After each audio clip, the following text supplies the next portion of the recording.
Mobile पर एक अनजाना नंबर देख बड़े बेमन से फ़ोन उठाया, पर दूसरी तरफ से छोटी भाभी की आवाज़ सुनते ही खुशी से चीख पड़ी। इतने सारे सवाल कर डाले कि उन्हें सांस लेने का मौका भी नहीं दिया।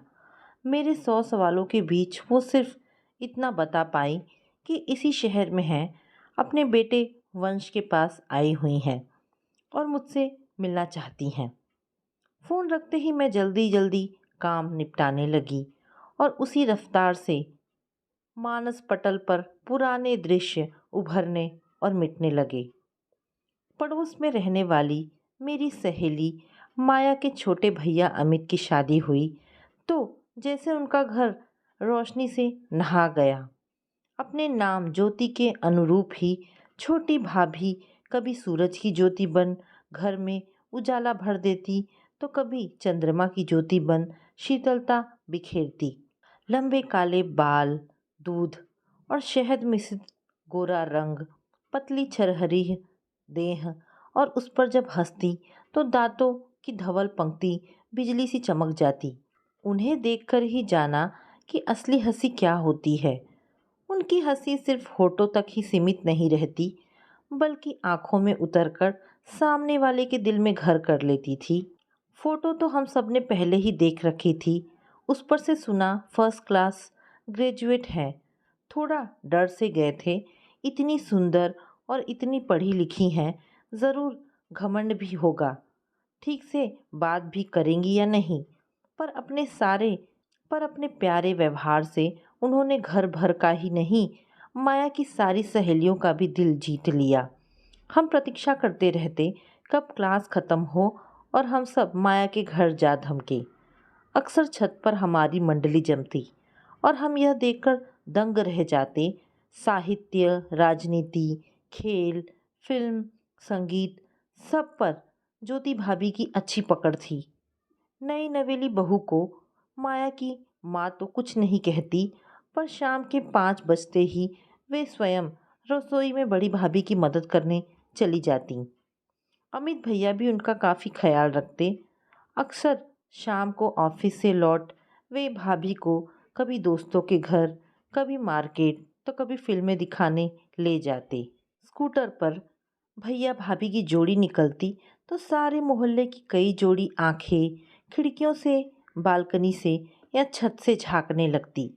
सब यही कहते, कैसी राम सीता सी जोड़ी है, किसी की नज़र ना लगे। समय के साथ वे एक प्यारे से बच्चे वंश की माँ भी बनी। अब तो छोटे बच्चे के बहाने मैं जैसे उनके घर पर ही जमी रहती, पर वंश से ज़्यादा आकर्षण ज्योति भाभी की बातों का रहता। वे भी जैसे मेरी राह देखती रहती। उन्होंने भी मुझे कभी माया से अलग नहीं समझा। वे मुझे अपनी छोटी बहन ही समझती थी। सब कुछ अच्छा चल रहा था, फिर हुआ वह वज्रपात। सर्दी के दिन थे।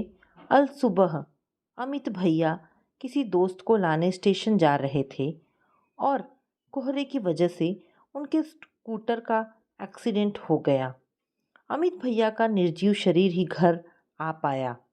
उस समय वंश सिर्फ 5 महीने का ही था। ज्योति भाभी को उनके मायके वाले ले गए। मुझे भाभी से बिछुड़ने का दुख तो था, पर मुझे संतोष था कि ज्योति भाभी अपने घर की इकलौती बेटी है। 2 भाइयों की छोटी लाडली बहन है। पिता भी प्रगतिशील विचारों वाले हैं। जरूर उन्हें आगे पढ़ाकर या अच्छा सा कोर्स करवाकर नौकरी के लिए प्रोत्साहित करेंगे। मैं मन ही मन प्रार्थना करने लगी, हे भगवान, ज्योति भाभी की दूसरी शादी भी करवा दे। कैसे काटेगी अकेली ये पहाड़ सी जिंदगी। पर तब मुझे दुनियादारी की समझ नहीं थी। नहीं जानती थी कि एक विधवा या परित्यक्ता बेटी के लिए मायके में भी जगह नहीं होती। जिस घर में वह पली बढ़ी हैं, अब उस घर में ही उनके लिए जगह नहीं थी। जिस माँ बाप का गला नहीं सूखता यह कहते कि उसके ससुराल वाले तो छोड़ते ही नहीं, 2 दिन में ही बुलावा आ जाता है, पर अगर बेटी हमेशा के लिए आ जाए तो भारी पड़ जाती है। 4 महीने के बाद ही ज्योति भाभी के पिता ये कहते हुए उन्हें ससुराल छोड़ गए कि यह वंश का अपना घर है, उसे इसी घर में बड़ा होना चाहिए। घर में प्रवेश करते ही ज्योति भाभी ने अपनी स्थिति स्वीकार कर ली थी। अब विधवा होने के बाद उनका अपना कमरा अब उनका नहीं था। किचन से लगे एक छोटे से कमरे में उन्हें जगह मिली थी, जहां बस एक तख्ता पड़ा था। उनके दहेज के सामान में से बस एक अलमारी उन्हें मिली थी। उनके कमरे, उनके dressing table, two in one सब पर अब ननद माया का कब्जा था। ज्योति भाभी की अनुपस्थिति में उनके पलंग पर माया और बड़ी भाभी के बच्चे सोते थे। वही व्यवस्था उनके लौटने के बाद भी कायम रही। उनका कमरा देख मेरा कलेजा मुंह को आ गया। एक रैक पर वंश के कपड़ों के साथ बस एक कंघी पड़ी थी, एक आईना तक नहीं। तर्क होगा, जब श्रृंगार नहीं करना फिर आईने की क्या ज़रूरत। वंश को तो ज्योति भाभी की सासू माँ ने जैसे अपने संरक्षण में ले लिया था।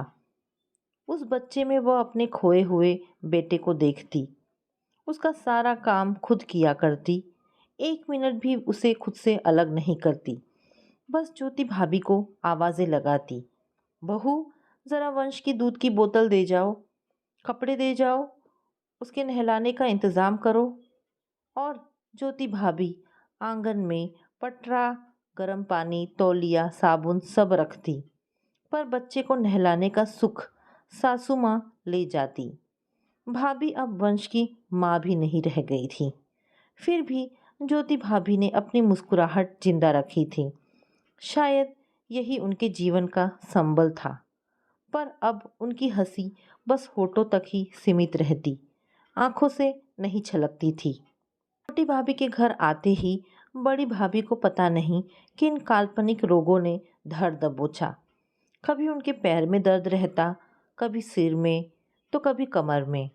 सारा दिन पलंग पर आराम फरमाया करती और पड़े पड़े ही ज्योति भाभी को आदेश दिया करती।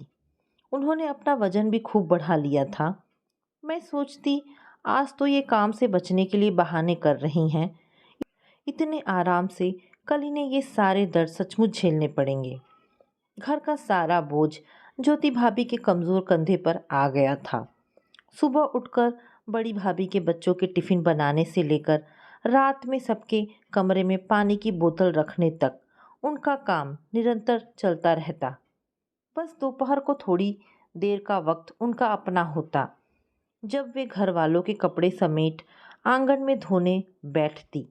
सब लोग अपने कमरे में आराम कर रहे होते और वे मुगरी से कपड़ों पर प्रहार करती रहती और उसी के लय पर उनके मधुर स्वर में लता के दर्द भरे नगमे गूंजते रहते।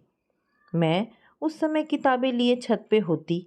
मुझे उनकी आवाज़ के कंपन से पता चल जाता कि वे रो रही हैं, और उनकी दर्द भरी आवाज़ सुन मेरे भी आंसू झरझर किताबों पे गिरते रहते। पर मैंने ज्योति भाभी को कभी नहीं बताया। उनका ये एकमात्र निजी पल मैं उनसे नहीं छीनना चाहती थी। शायद इसी 1 घंटे में वे अपने अंदर की सारी पीड़ा निकाल देती और बाकी के 23 घंटे हंसती मुस्कुराती नजर आती। शायद इसी मूक पल ने जैसे कोई मूक रिश्ता स्थापित कर दिया था हमारे बीच। मैं ज्योति भाभी की तरफ देखती और भाभी नज़रें झुका लेती और जल्दी से काम में लग जाती। उन्हें डर था जैसे मैं नज़रों से उनका दर्द पढ़ लूँगी। हमारी दोस्ती अब इतिहास हो चुकी थी। मुझे अब उनके यहाँ जाना भी अच्छा नहीं लगता, क्योंकि माया जिस तरह उनसे व्यवहार करती वो मुझसे देखा नहीं जाता। एक दिन एक सहेली के घर जाना था। माया के घर उसे लेने गई तो देखा माया ज्योति भाभी के ऊपर चिल्ला रही थी, मेरा ब्लू वाला कुर्ता कहाँ है। जब भाभी ने कहा स्त्री के लिए गई है, तो वह गुस्सा हो उठी, अब क्या पहनूं, कहा था ना आपको छवि के बर्थडे में जाना है, फिर क्यों दिया आपने स्त्री में। ज्योति भाभी ने चतुराई से बात संभालने की कोशिश की। अलमारी से रेड कलर का कुर्ता निकालकर प्यार से बोली, अरे ये क्यों नहीं पहनती हो, इस रंग में कितना रंग खिलता है तुम्हारा, बहुत अच्छी लगती है तुम पर यह ड्रेस। मैंने भी हाँ में हाँ मिलाई। हाँ माया, बहुत अच्छी लगती है तुम पर ये ड्रेस। हाँ, अब और चारा भी क्या है, कहती माया भाभी के हाथों से वो ड्रेस ले बदलने चली गई। मैंने ऐसे सर झुका लिया जैसे मेरी ही गलती हो। ज्योति भाभी ने भी भाप लिया और बात बदलते हुए मेरी पढ़ाई के बारे में पूछने लगी। पर जब हमारी आंखें मिली तो सारे बहाने ढह गए और ज्योति भाभी की आंखें गीली हो आई, जिन्हें छुपाने वे जल्दी से कमरे से बाहर चली गई। मैंने रास्ते में माया को समझाने की कोशिश की, पर मेरी सहेली कैसी भावनाहीन हो गई थी, देख आश्चर्य हुआ। उल्टा मुझ पर बरस पड़ी।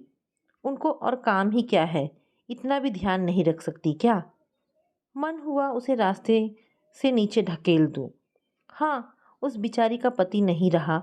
अब 24 घंटे तुम लोगों की चाकरी और तुम्हारे नखरे उठाने के सिवाय उसके पास काम ही क्या है? मैंने बोला तो कुछ नहीं, पर माया मेरी नाराज़गी समझ गई। हमारी दोस्ती के बीच एक दरार सी आ गई थी, जो समय के साथ बढ़ती ही चली गई।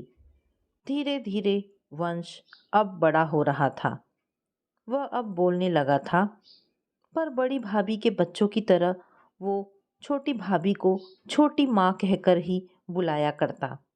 मैंने टोका तो छोटी भाभी ने हंसकर बात टाल दी। अरे बच्चे जो सुनते हैं वही तो बोलना सीखते हैं।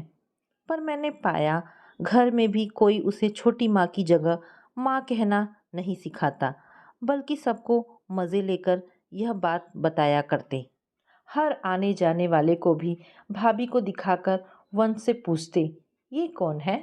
और जब वंश अपनी तोतली जुबान में कहता छोटी माँ, तो जैसे सबको हंसी का खजाना मिल जाता। वंश भी अपने छोटे छोटे हाथों से ताली बजा हंसने लगता। उसे लगता उसने कोई बड़ा काम कर लिया। ऐसे में ज्योति भाभी जिस कौशल से हंसी के पीछे अपना दर्द छुपाती, बड़ी से बड़ी ऑस्कर अवार्ड पाने वाली अभिनेत्रियां भी नहीं कर पाएंगी। वंश पर उसके दादा दादी, चाचा सब जान छिड़कते थे। उसके भविष्य की पूरी चिंता थी। कहाँ पढ़ाएंगे, कैसे पढ़ाएंगे, सारी योजनाएं बनाते रहते।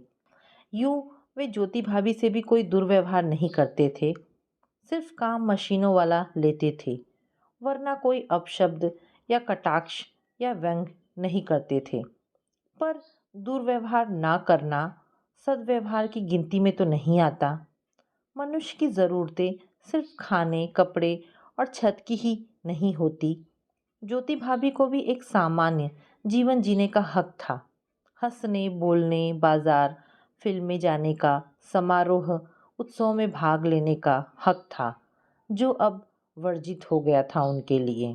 फिर समय बीतता गया, मेरी भी शादी हो गई। पर जब भी मायके जाना होता, कहने को तो मैं माया के घर वालों से मिलने जाती, पर मन तड़पता रहता ज्योति भाभी से मिलने को। वंश अब बड़ा हो रहा था और जैसे धीरे धीरे उस पर असलियत खुल रही थी, क्योंकि हंसने खेलने वाला महाशरारती बच्चा अब बिल्कुल शांत हो गया था। वह अपनी माँ की स्थिति समझ रहा था। उन्हें अब छोटी माँ कहकर नहीं बुलाता, पर जैसे माँ कहने में भी उसे हिचक होती, वह कुछ कहता ही नहीं। इन सब से बचने के लिए उसने किताबों की शरण ले ली थी। हर बार उसके कामयाबी के नए किस्से सुना करती और दिल गर्व से भर जाता। चलो, भाभी का त्याग व्यर्थ नहीं गया। वंश के रूप में गहरे काले बादल की ओट से सुनहरी किरणें झांक रही थी। अब ज्योति भाभी के जीवन में पूरा प्रकाश फैलने में देर नहीं थी। सुना वंश ने इंजीनियरिंग में टॉप किया है और एक बड़ी मल्टीनेशनल कंपनी में अच्छी नौकरी मिल गई है। ज्योति भाभी को फ़ोन पर बधाई दी तो वे खुशी से रो पड़ी। वंश की शादी में बड़े प्यार से बुलाया था भाभी ने, पर अपनी घर गृहस्थी में उलझी मैं नहीं जा सकी।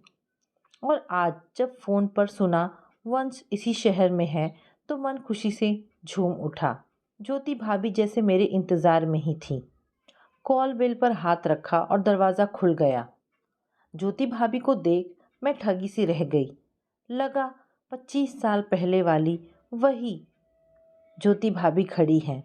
चेहरे पर वही पुरानी हंसी लौट आई थी जो होठों से चलकर आंखों तक पहुंचती थी। वंश की पत्नी नेहा बहुत ही प्यारी लड़की थी। नेहा को भाभी ने बेटी सा प्यार दिया तो नेहा भी उन्हें माँ से कम नहीं समझती। माँ सुनने को तरसते भाभी के कान जैसे नेहा की माँ की पुकार सुन थक नहीं रहे थे। गुड़िया सी वह लड़की पूरे समय हमारी खातिरदारी में लगी रही।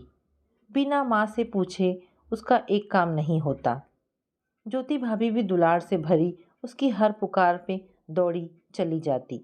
दोनों को यूं घुल मिलकर सहेलियों सी बातें करते देख जैसे दिल को ठंडक पड़ गई।